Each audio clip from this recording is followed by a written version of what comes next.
দেখো এখানে তিনটে সিলেবালের মধ্যে একটা করে ভাওয়েল আছে, তাহলে ভাওয়েল ছাড়া সিলেবাল সম্ভব নয়। Hi friends, welcome back to my channel MS English Learning. Hope you are all fit and fine. So friends, today we will learn about syllable. Very earlier we have learned word. So friends, আজকে আমরা syllable শিখব। Syllable কাকে বলে, syllable কত প্রকার এবং কি কি একদম সহজে শিখে যাব। তবে শুরু করার আগে তোমরা এখনো যারা আমার চ্যানেলটি সাবস্ক্রাইব করোনি তারা অবশ্যই চ্যানেলটি সাবস্ক্রাইব করবে এবং সঙ্গে থাকবে পরবর্তী ভিডিওটি সর্বপ্রথমে তোমাদের মোবাইলে পাওয়ার জন্য। এবং অলরেডি যারা সাবস্ক্রাইব করে রেখেছো তাদের অসংখ্য ধন্যবাদ। সো ফ্রেন্ডস, আমার ভিডিওটি যদি তোমাদের ভালো লাগে তাহলে অবশ্যই একটি লাইক, কমেন্ট এবং শেয়ার করবে। তাহলে চলো শুরু করা যাক।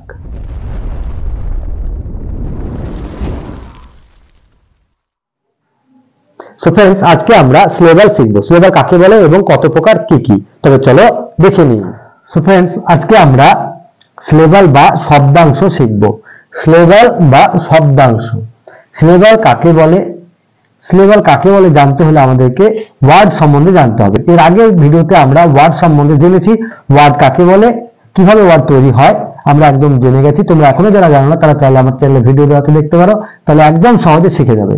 আজকে আমরা সিলেবালটা শিখব। তো সিলেবাল কাকে বলে, ঠোঁট ও জিভের গতি না বদলে একবারেই যতটা উচ্চারণ করা যায় এবং এক স্বর বিশিষ্ট অংশকে সিলেবাল বলে।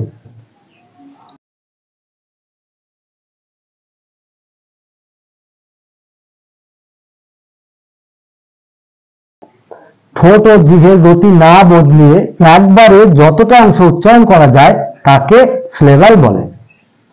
যেমন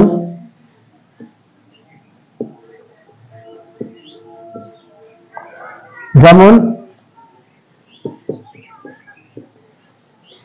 ম্যাঙ্গো।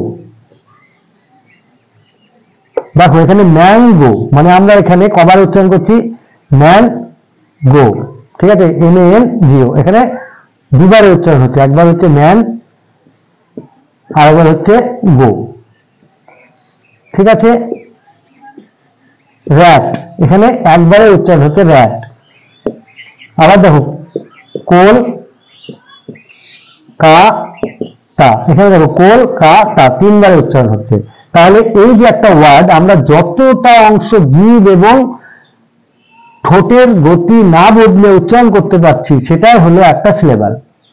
যেমন কোল কা টা, একবারে কোল, একবারে হলো কা, একবারে হলো তা, একবারে হলো তিনটে, ঠিক আছে, তিনবারে আমরা কলকাতাকে উচ্চারণ করছি, তার জন্য এটা হলো ট্রাই সিলেবাল।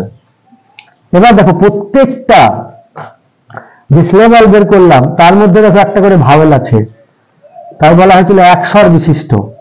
প্রত্যেকটাতে একটা করে স্বরবর্ণ থাকতে হবে বা ভাওয়েল থাকতেই হবে, না হলে সেটা সিলেবাল হবে না। দেখো কে এল, এখানে ও, কে এখানে এ, টি এখানে এ, দেখো এখানে তিনটে সিলেবালের মধ্যে একটা করে ভাওয়েল আছে, তাহলে ভাওয়েল ছাড়া সিলেবাল সম্ভব নয়। অবশ্যই একটা কথা মনে রাখতে হবে যে একটা সিলেবাল হতে গেলে ভাওয়েলের অবশ্যই প্রয়োজন আছে, ঠিক আছে, ভাওয়েল ছাড়া সিলেবাল সম্ভব নয়। তাহলে এবারে আমরা সিলেবালের শ্রেণী বিভাগটা দেখে নেব। উচ্চারণের উপর ভিত্তি করে সিলেবালকে 5 ভাগে ভাগ করা হয়: মনোসিলেবাল, ডাইসিলেবাল, ট্রাইসিলেবাল, টেট্রাসিলেবাল এবং পলিসিলেবাল, ঠিক আছে। তাহলে মনোসিলেবাল,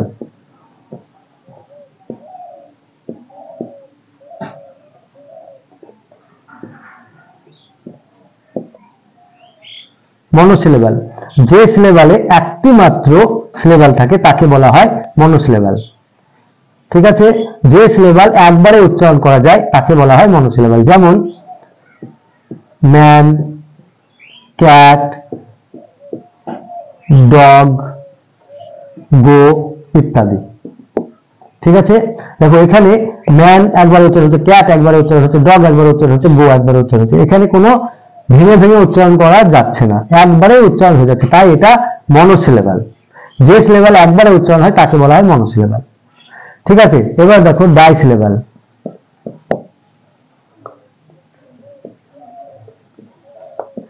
ডাইসিলেবাল যে ওয়ার্ড উচ্চারণ করতে গেলে দুবারে উচ্চারণ করতে হয় তাকে বলা হয় ডাইসিলেবাল, মানে দুটো সিলেবাল পাওয়া যায় যে ওয়ার্ডের মধ্যে, সেটাই হলো ডাইসিলেবাল। যেমন ম্যাঙ্গো, এখানে দেখো ম্যান গো মানে ম্যান একটা, গো একটা, তাহলে এক দুই দুটো সিলেবাল পাওয়া যাচ্ছে। আবার দেখো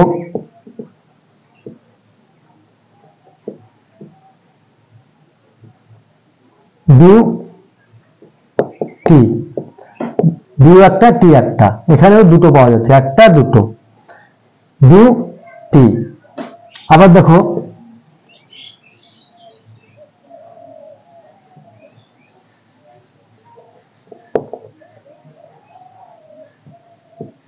ফিউচার, এখানে ফিউচার, তাহলে ফিউ একটা চার একটা, তাহলে এখানেও দুটো সিলেবাল। তাহলে এগুলো হলো সব ডাই সিলেবাল, মানে দুটো করে সিলেবাল আছে, একটি ওয়ার্ডের মধ্যে দুটো করে সিলেবাল আছে, তার জন্য এরা ডাই সিলেবাল। এবারে আমরা দেখব ট্রাই সিলেবাল।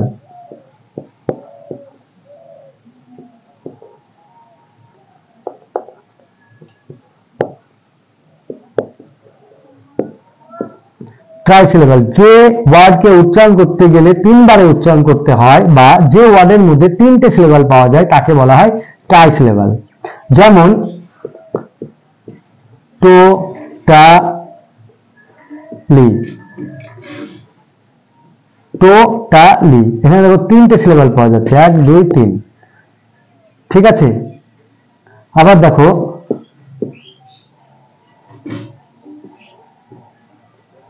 বিউটিফুল, বিউ একটা টি একটা ফুল একটা, এখানেও তিনটে সিলেবাল পাওয়া যাচ্ছে, তাই এগুলো হলো ট্রাই সিলেবাল। এবারে আমরা দেখব টেট্রা সিলেবাল।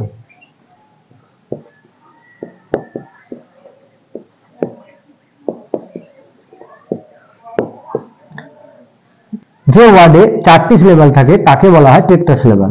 যে ওয়ার্ড উচ্চারণ করলে চারটে সিলেবাল পাওয়া যায় তাকে বলা হয় টেট্রা সিলেবাল, ঠিক আছে। যেমন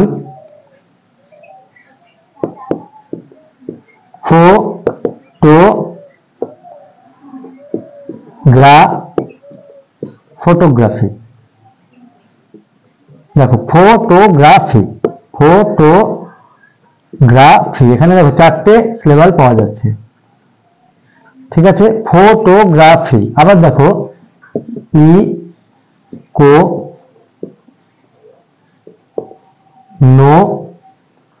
ইকোনমি, দেখো ইকোনমি, এখানেও দেখো চারটে সিলেবাল পাওয়া গেল, তাহলে এগুলো হলো টেট্রা সিলেবাল, মানে যে ওয়ার্ড উচ্চারণ করতে গেলে চারটি সিলেবাল আছে তাকে বলা হয় টেট্রা সিলেবাল, ঠিক আছে। এবারে আমরা দেখব পলি সিলেবাল।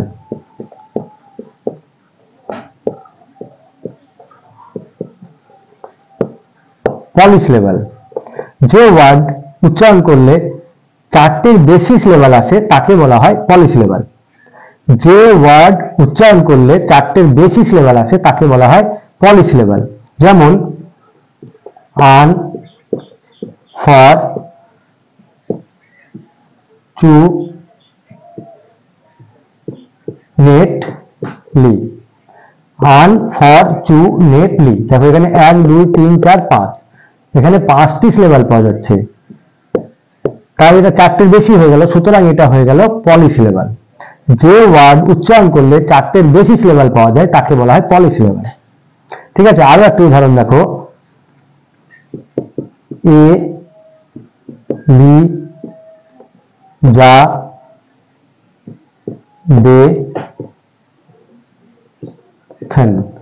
এলিজাবেথন, এখানে দেখো 1 2 3 4 5, এখানেও 5টি সিলেবাল পাওয়া যাচ্ছে, তাহলে এই ওয়ার্ডটা উচ্চারণ করতে গেলে আমরা 5টি সিলেবাল পেলাম, তার জন্য এটা হয়ে গেল পলি সিলেবাল। তাহলে পলি সিলেবাল মানে কি, যে ওয়ার্ড উচ্চারণ করলে 5টি বা 4টির বেশি সিলেবাল পাওয়া যায় তাকে বলা হয় পলি সিলেবাল। সো फ्रेंड्स, আজকে আমরা সিলেবাল শিখলাম, সিলেবাল কাকে বলে, সিলেবাল কত প্রকার এবং কি কি। তোমরা এগুলো প্র্যাকটিস করবে, যত প্র্যাকটিস করবে তত শিখবে। ভালো থাকবে, সুস্থ থাকবে, দেখা হবে নেক্সট ভিডিওতে, টাটা।